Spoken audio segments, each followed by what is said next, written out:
Abi hoş geldin. Hocam hoş bulduk. Nasılsın? İyiyim, sen nasılsın? İyiyim ben de. Bugün Yalı Çapkını 47. bölümü konuşacağız. Bu sefer farklı bir şey yapacağız abi. Ben 47. bölümde oturdum, bütün mantık hatalarını çıkardım sana. Gerçekten mi? Ve bunu konuşacağız. Oğlum ne yaptın? Kaç saatini aldı bunları çıkartmak? Çünkü çok vardır yani. Bölüm yerine aslında mantık hatalarını konuşacağız. Bir yandan da bölümü konuşmuş olacağız yani. Farklı konsept gelsin. Çok heyecan yaptım şu an. Şimdi şöyle, hem mantık hataları hem senaristin en basit senaryo yazma tekniğini kullanarak yazdığı yerler, aklımızla nasıl dalga geçildiği, sen bunu geçen hafta söylemiştin, gibi durumları sahne sahne oturdum çıkardım sana. Ve şöyle bir gerçek var. Neredeyse tüm sahnelerde bir hata ya da basit senaryo yazma yöntemi görüyoruz. Bu da çok kötü bir durum aslında. Ya katılıyorum. Sadece senaryoda değil ki, hikayede de değil yani. Çekim tekniklerine falan da baktığımızda bu sezon dizinin kurgusunda da acayip hatalar var. Çekimlerinde de çok büyük sıkıntılar var. Hiç kimse adapte değil. Rejide de büyük bir sıkıntı var. Herkes ne yaptığını anlamıyor yani. Herkes boşluğa falan bakıyor. Hiç kimse olayın içinde değil. Salmışlık var diyordum ya. Artık adapte olmanız lazım. Sezonun yarısı geçti neredeyse. Çok enteresan hocam. Gönder gelsin bakalım. O zaman bir senaryo nasıl basit, ne kadar kolay, ne kadar ucuz yazılırla alakalı ilk anekdotla başlıyorum sana. Pelin'in merdiven sahnesi. Seyran orada görmüyor. Pelin onu ama görmüş. O yüzden saklanmış. Yahu fotoğrafını falan gördüm. Şey diye düşünüyor Seyran. İşte oyunlar mı oynanıyor acaba üstüme? Bu kızlar falan kim bilmem ne, kafede gördüğüm kız. İşte bu Pelin'le bağlantısını kafada kurmaya falan başlıyor. Yahu şimdi sen Ferit'in bu eve girdiğini gördün. Pelin'in fotoğrafını gördün. Bu kızla akrabalığını orada görmüş oldun. Pelin'i görmene gerek yok ki. Olay biraz açık değil mi yani? Hani gerçekten bizim aklımızla oyunlar oynadılar yani. Pelin de ilah yaptılar bu sezon. Ben onu da anlamış değilim. Yani kız her şeyi görüyor ama söyleyemiyor gibi bir şey de var. Bilmiyorum yani. 3 başrollü dizi yazmaya çalışıyorlar. Çok enteresan. Sahne olarak şöyle bir ilginçlik keşfettim. O sahne özelinde. Yani çok ucuz bir numara gibi geldi bana. Pelin merdivenden yukarı çıkıyor abi. Ve sonra bir kesme görüyoruz. Kesmeler çok saçma zaten. Ya çatışmanın ortasında kaç bölümdür diyorum ya. Kesiyorlar. Başka sahneye geçiyorlar. Tekrar oraya dönüyorlar. Yalandan heyecan yaratmak için artık Emrullah Bey de ne yapsın abi? Bakıyor ki hiçbir şey yok bu bölümde. Bari buralara kat atayım diyor. Oralara kendi de atılmayacağını biliyordur. Ama işte senaryo öyle alakalı da bir noktada. Sonra 3-4 sahne geçiyor abi.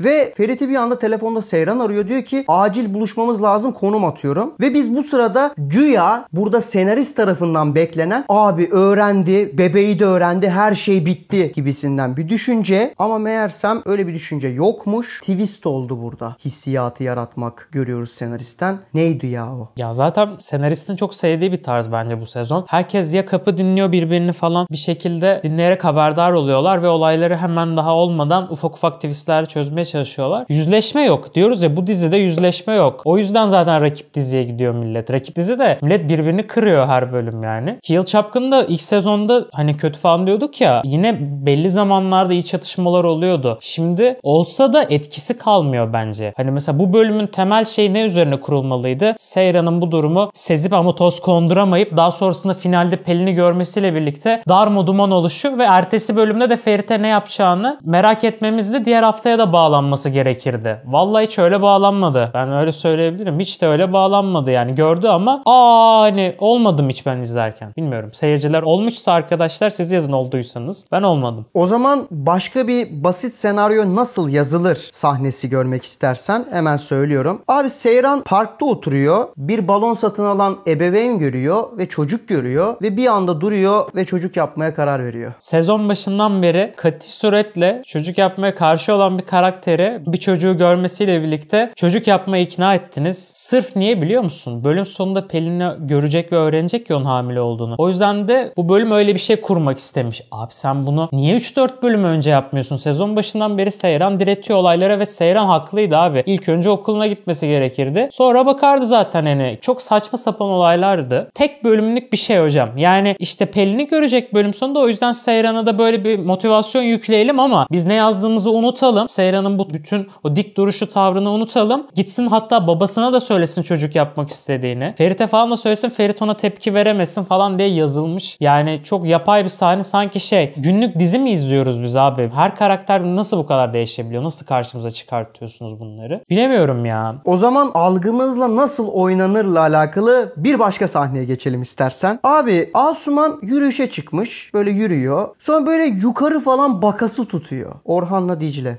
göklerden gelen bir karar vardır bu işte demek ki. Herkes birbirini görüyor yani. İşte diyoruz ya, senaristin şöyle bir kafa yapısı var. Herkes birbirini ya dinliyor ya kapı arasından görüyor ya da böyle saçma sapan bir şekilde rastlantısal olarak görüyor. Neyi değiştirebilir ki bu durumda? Çok da emin de değilim. Neyse ya, biz bunları takılıyoruz da zaten daha kim bilir neler anlatacaksın. Onlara hadi takılmayalım. O zaman devam ediyorum. Yine aklımızda oynanan bir sahneyle Pırıl'la Ferit buluşuyor. Şehmuz dayının inanılmaz korunaklı o yalısı var ya. Ferit o yalıya giriyor. Pelin'i kaçırıyorlar. Ya bu Ferit Korhan herkesi kaçırıyor oğlum. Sunay'ı da kaçırıyor. Bilmem ne, Seyran'ı da alıp götürüyor. Oğlum bu adamın özel yeteneği mi? Hani dünya üstü bir gücü mü var bu adamın? Yani süper kahraman mı bu adam? Geliyor hakikaten, yani aldı götürdü falan. Ya işte o da neden biliyor musun? İşte yılda saklasın. Suna falan da bunu görsün. Bölüm sonunda basmaya gelsin işte dayısı. Her şey patlasın. Ya bu kadar basit şeyi göstere göstere yapamazsınız abi. Mantık nerede ki o zaman? Ya aksiyonda mantık yazmayacaksan aksiyon sahnesi yaz mı? Dramdan devam et. Gerçi dramda da şu ana kadar çok iyi şeyler yapmadılar. O zaman devam ediyorum. Yine basit senaryo nasıl yazılır tekniği üstünden. Dayı Pelin'in odasına giriyor abi. Hiçbir şey yok, işte Ferit'i saklamış Pelin falan. Sonra dayı dışarı çıkıyor, diyor ki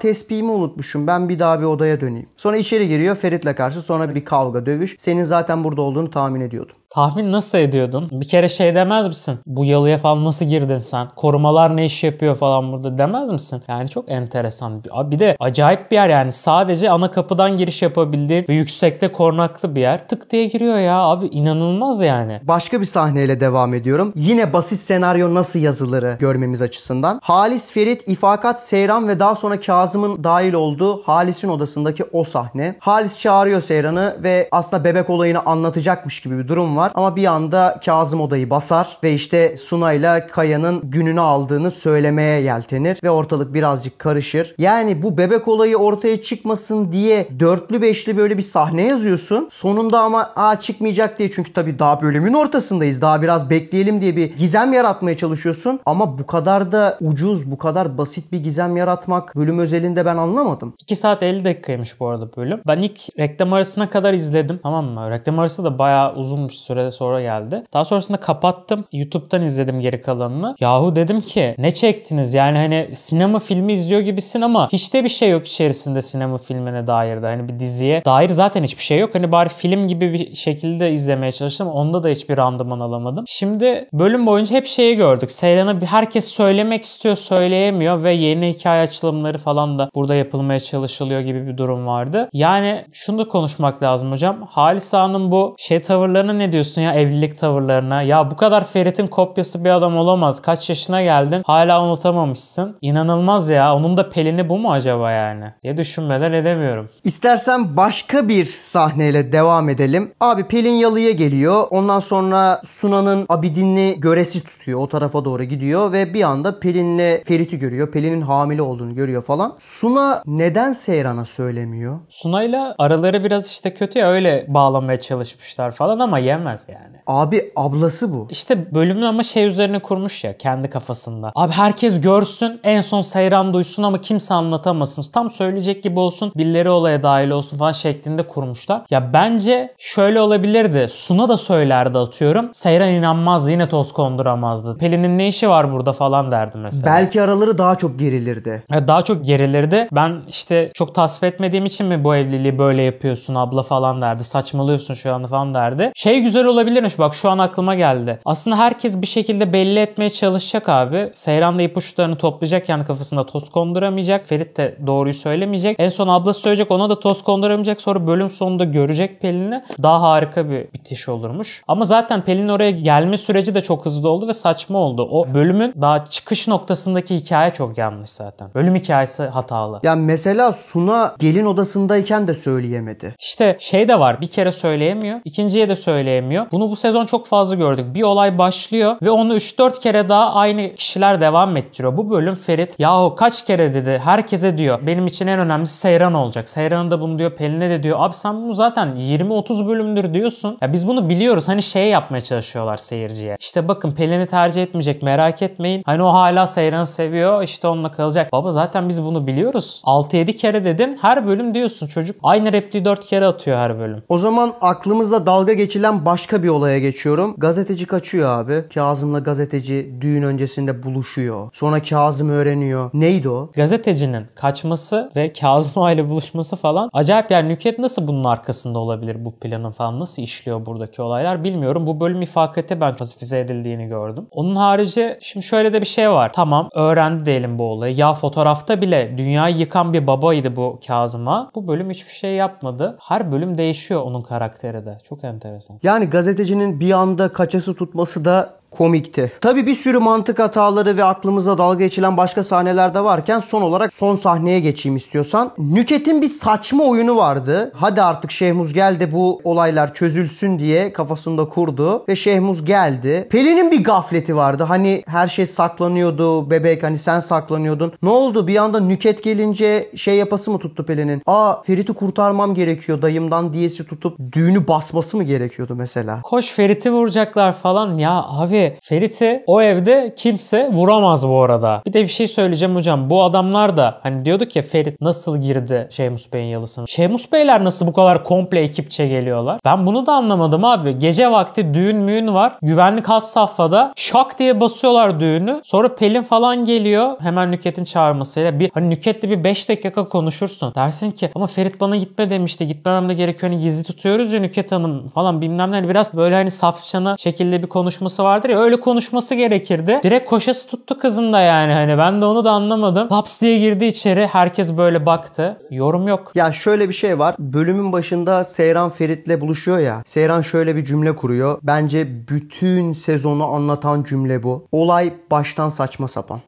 Bence senaryo baştan saçma sapan. Haklı. Belki de oradaki kişi Afra'dır yani. Hani Seyran olmayabilir. Çünkü ben bu sezon Yalı Çapkını setinde bir başrol oyuncusu olsaydım. Buse Buçeva Karavan'dan bahsetmiyorum, yanlış anlamayın. 2 kişiden birisi olsaydım baba biz ne çekiyoruz derdim. Çünkü başroller özellikle bu sezon daha da çok Ferit Korhan karakteri üzerine yoğunlaşıldığı için Mert Ramazan'ı İstanbul'un farklı yerlerinde görüyoruz. Bambaşka yerlerde adam yani. Bir gün Cihangir'de, bir gün işte farklı yerde, karşıda bir gün işte Çengelköy'deki villada falan. Yani hep bir farklı yerlerde çocuk ve senaryoda bambaşka ne çektiğini de bilmiyorsun. Yani hani şey oluyordur. Baba biz ne yapıyoruz şu anda? Neredeyiz? O yüzden de zaten bu sezon herkesin oyunculuğu çok düştü abi. Ya bir de bahsetmek istediğim son bir şey var aslında. Bu senaristin Pelin aklama çabası nedir? Bunu Mehmet Barış Bey de yapardı. Mehmet Barış Bey'in de ilk sezon özelinde şunu anlayabiliyorduk. Belli bir kafasında matematik vardı. Baktı ki Pelin karakteri çok etkileşim alıyor. Devam edelim, hani yapımcı da buna okeydi. Bir şekilde bir yere kadar devam ettirdiler. Tabii salça oldu bence. 20'lerde falan yine çıkarsan okeydi. Ama en büyük hatası bu senaristin. Olsun ya, ben düşen etkileşimi geri getireyim diye böyle bir hamle yapıp aslında reytinglerin yükselmesini ummasıydı. Gerçekte böyle bir şey olmadı. Hayallerle gerçekler farklı bir şekilde ilerledi. Bu arada çocuk muhabbeti oldu. Ya onu da sırf insanlar Twitter'da konuşuyor diye yazmışlar gibime geldi. İşte benden mi ki o çocuk falan diyor Ferit. 2-3 bölüm önce bir sorunca şey diyordun. Abi ya kimden olacak yani, tabii ki de benden falan diyordun. Yani işte bilmiyorum. Herkes değişiyor bir noktada. Hani şüphelendi falan sordu da büyük ihtimal Ferit'ten ya o çocuk. Ya sonra Pelin diyor ki evlendiğin gün beni odana aldın falan. Abi biz yanlış şey mi izledik? Pelin bu işin içinde yok muydu? Niye böyle davranıyor ki? Tamamen bir mağduriyet yaratılmaya çalışıyor Pelin üstünden. Oğlum daha Seyran'dan önce Ferit'in yatağına kız falan gönderiyordunuz yani, ne oldu? Bunun haricinde de Ferit Seyran'la evlenmeden önce Pelin'le karşılaşıyorlar ya. Pelin her şeyin farkındaydı bu ilişkide daha hamile olmadan önce. Bırakıp gidebilirdi yani bir noktadan sonra. Mesela şunu unutuyoruz. Pelin mesela intihara kalkıştıktan sonra ölmüyor ve hamile kalıyor. Bir süre sonrasında da Ferit'in karşısına çıkmadan önce bir 3-4 ay geçiyor. Bu kürtaj süresini geçirmiş olmak demek bir bakıma da. Ya Ferit'in şunu sormasını beklerdim. Sen böyle önemli bir şey bana nasıl danışmazsın? Benim evli olduğumu bilmiyor musun? Demeden direkt kabul etmesi çocuğu falan. Harisa'nın falan herkesin kabul etmesi. Durumu çok acayip yani. Kimse sorgulamıyor abi. Bir dakika. Burada ikimizin de bir hatası, bir şey var. Ve biz ayrıldık. Eskiden sevgiliydik. Şimdi ben evli barklı adamım. Seninle de kötü bir şekilde bitti ilişkimiz. Çocuk tam doğarsa yine bakacağız ama doğmaması ihtimalini konuşmamız gerekmez miydi diye bir sorgulaması gerekirdi. Onu da hiç sorgulamadı. Madem bu bölüm soruyorsun kimden diye. Onu da ekle bari sonuna mesela. Bendense niye o zaman gelmedin Pelo falan de yani. Mesela Pelin de şey desin. Sen de beni hiç aramadın ki Ferit desin mesela. Bak çok güzel şey oğlum, bak nasıl yazıyoruz? 2 dakikada yazabiliyoruz. Çünkü çok basit bazı şeyler. Çok açık yani. Bölümün son planı OGM'nin yıllardır yaptığı